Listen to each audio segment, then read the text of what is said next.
So what's the main issue that comes up with those who are watching on their phone regarding sound? Well, man, I could go all day on this, but as far as like a main issue, um, one of the most practical things that people will initially say is, especially if you're brand new to streaming, is okay, well, the drums sound really quiet and wimpy, but the vocals are super loud. Why is this? And there's actually a really practical reason for it. If you're just sending a copy of what your board is producing over the live stream, you have to think if your drums are not isolated, you're actually not pushing that much drum kit through your PA. You're reinforcing it, but you're really bringing up the quieter things like the vocals to match the things that are physically loud in the room. So there is a way to create what's called a post-fade mix, where you can take your mix. So this is really great if you're a smaller church and maybe you only have one engineer who's trying to mix front of house and that same mix is going out online. We don't all have enough qualified sound techs to have a dedicated engineer for the online mix.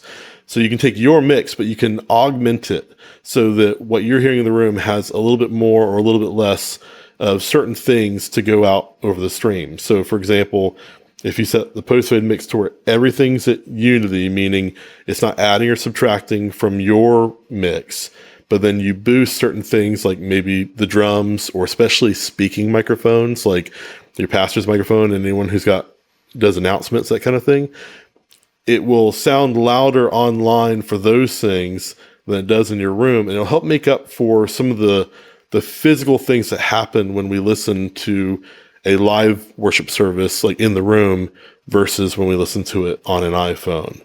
So when the room where it doesn't feel like a huge difference between worship and pastor, online, it feels like a massive difference. So by doing this post-fade mixing, you can take your pastor's microphone, boost it artificially, and it will sound more in line, more like a broadcast mix for the online audience. And the great thing is it means like basically no work for the sound guy. You're still mixing the room just like you normally would.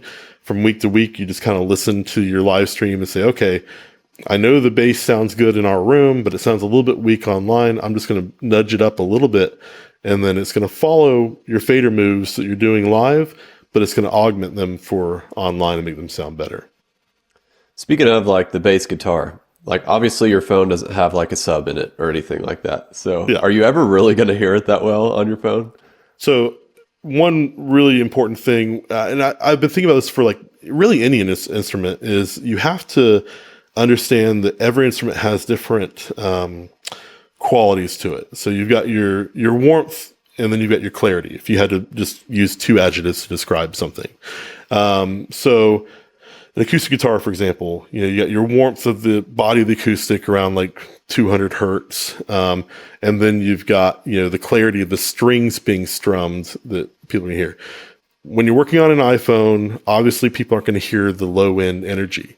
So that just means that you might need to focus more on getting good high end energy from those things. So, kick drum, for example, they're not going to hear the sub energy from it, but they're going to hear the click of the kick drum. And sometimes people's brains will kind of fill in the rest when they hear that. So by either accenting around 3K or at least maybe not pulling back as much of it as you might. I know some guys who like their kick drum to sound like a reggae band where it's all thump. That's not going to translate well online. You have to think more like a rock drum kit in some ways and get that clarity of the high end to still be in there, so there's something that the audience can still hear. Doesn't need to sound like death metal. You don't want all click, but you want enough in there to where your brain kind of fills in the rest. Another practical example of that, again with bass guitar, like you said, I very, very rarely boost anything in my mids. I'm more of a cut guy, especially in the mids.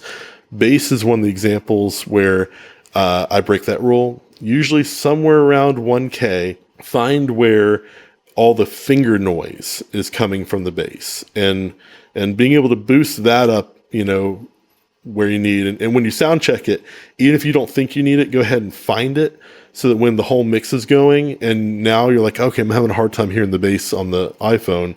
where you can grab that mid and just give it a little boost and see how it feels.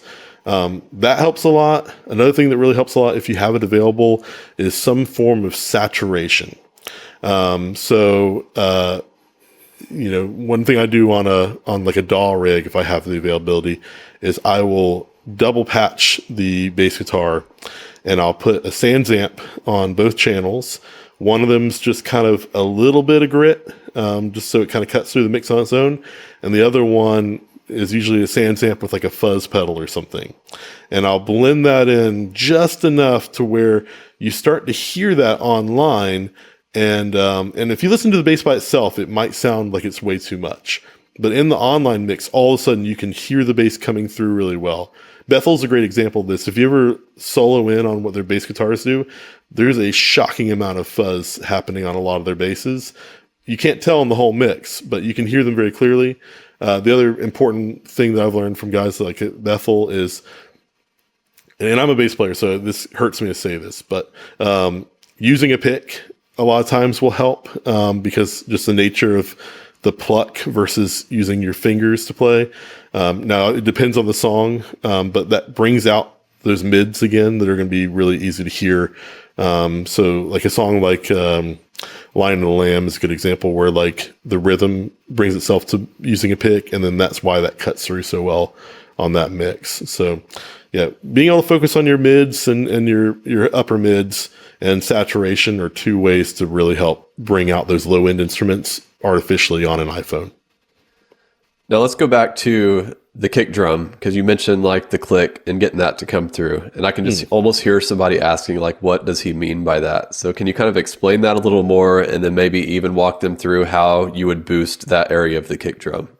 You've got, think about what a kick drum is. It's a mallet that is striking a drum. And so that is what we would call a transient hit. Same thing with a snare drum being smacked with a stick. It's this immediate boost in sound that then kind of levels off and then goes down.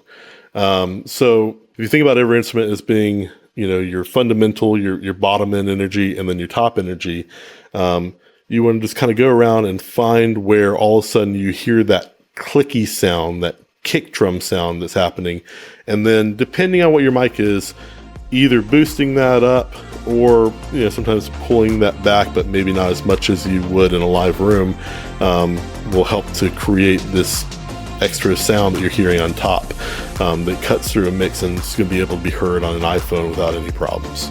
Mixing sound seems complicated, but it doesn't have to be. Get access to our stress-free training to help you create great sound at church by visiting churchsoundmadesimple.com.